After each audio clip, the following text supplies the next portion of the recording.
આજે વાત કરીશું એસ જૈન ઇન્ડેક્સની। થોડા સમય પહેલાં જ શેર બજારમાં આ ઇન્ડેક્સની જાહેરાત કરવામાં આવી છે।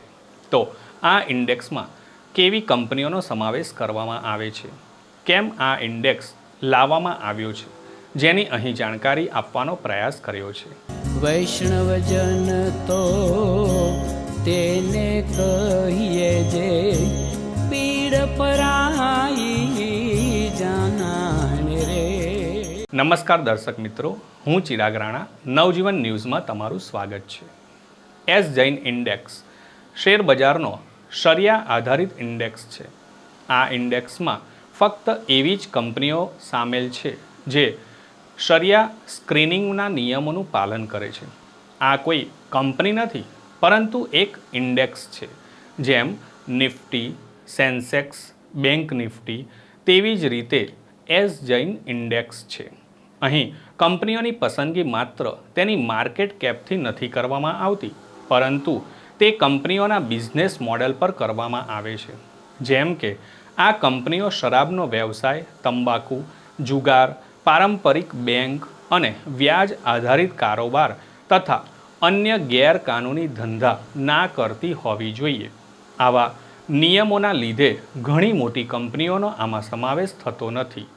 એસ જૈન ઇન્ડેક્સની કેટલીક સેક્ટર વાઇઝ મેઇન કંપનીઓના નામ અહીં જણાવું તો આઈટી ઇન્ડેક્સમાં Infosys, TCS, Wipro, Tech Mahindra, Persistent system.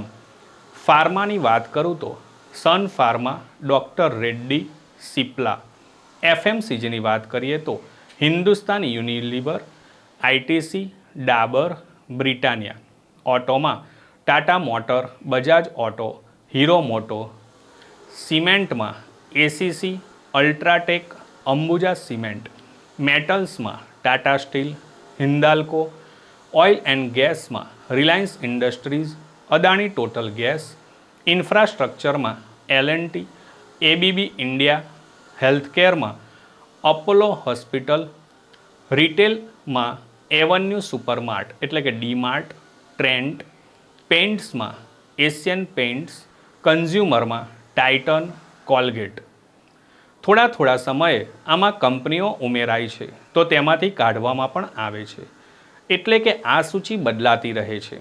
આ ઇન્ડેક્સ લાવવાનો હેતુ એ જ છે કે જેથી ઘણા ધર્મોના લોકોને એ કંપનીઓમાં જ રસ હોય છે, તો તેઓને તે શોધવામાં સરળતા રહે તથા આ થીમ પર બજારમાં ઇટીએફ અથવા મ્યુચ્યુઅલ ફંડ આવે તો તેમાં ઇન્વેસ્ટ કરી શકાય। પરંતુ આ કંપનીઓમાં રોકાણ કરવાથી સારું રિટર્ન મળશે તેવી કોઈ જ ગેરંટી નથી। રોકાણ કરવાનો નિર્ણય હંમેશા કંપનીની ગુણવત્તા, વેલ્યુએશન તથા તમારી જોખમ લેવાની ક્ષમતા પર જ લો।